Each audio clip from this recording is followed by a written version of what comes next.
Hello and welcome to another Doctor's Assistant 1 video, and today I'm taking a look at issue 3 of the 4 Doctors. We have the Doctor Who comic weekly event at the bottom. We have the 3 of 5, with this sort of 3D TARDIS design with Doctor Who event 2015 there. 4 Doctors there. You've got Paul Cornell, who is the writer, and Neil Edwards, who I think is the artist, and some other people there. On the back, you've just got a advertisement for a Big Finish story of sorts. Then you've got here the bio, or the big huge bio on the 10th Doctor, his companion, and an image for the respective things that I'm on about. 11th Doctor, his companion. 12th Doctor, his companion, and a previously bit there as well. So if you've randomly just got this one, issue 3, first, and then, but you didn't know what happened sort of in the second issue, that's just a bit of information to catch you up, which I do think is really good, and a lot more comics should do that to make them more accessible. But yeah, it's just my opinion. The Titan Comics website, Twitter, and Facebook. And then you've got here 4 Doctors: writer, artist, colorist, letterist, editor, assistant editor, and designer.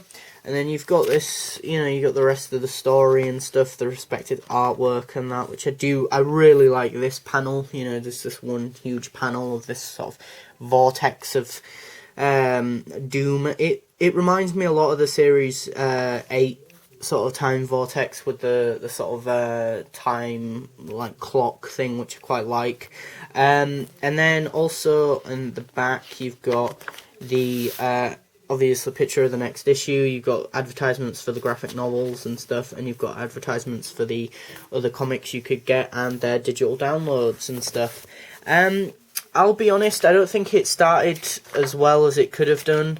I do think after that cliffhanger in issue 2, it didn't really smoothly continue on straight like line. It sort of didn't directly, as I say, like move on and stuff. So that was a bit jarring, really. But I think the biggest selling point of this issue and the biggest weakness of this issue is the fact that it's very timey-wimey. Also, I'm not a big fan of the cover, by the way. I think this cover's just a very much just a rehash / reskin of obviously issue 2 with the David Tennant one.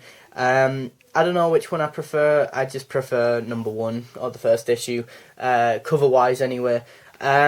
But yeah, as I was saying, I think the sort of main selling point of this one is the fact that it's very paradoxical and very all over the place, but that might also be its biggest sort of weakness, in the sense that that'll probably deter quite a few people who aren't massive Doctor Who fans and stuff. I appreciate that it's sort of done in a very light-hearted way. It's not proper complex, like complex, if that makes sense. Like it's complex, but then it sort of resolves the problem, so it stops being complex for a bit. I think in comparison to issue 2, it's not as humorous. It's not as humorous as issue 2. So it might be a bit more sort of serious for some people. But I do really think you get this sort of side of the 12th Doctor where he's sort of very much the sort of dominating role. He's the dominating role.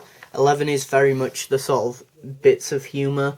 And I think 10 is sort of the more controversial sort of 1 to 12.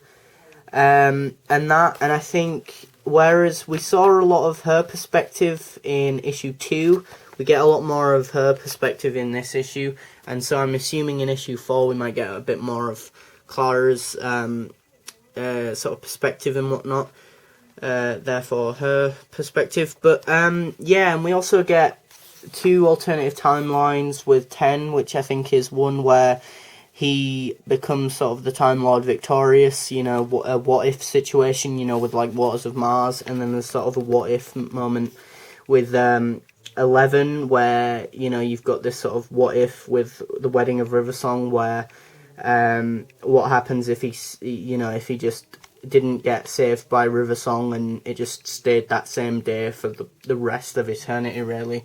You don't have any alternative timeline thing with 12, but that might just be because obviously his sort of whole tenure hasn't been done yet in the narrative of the show.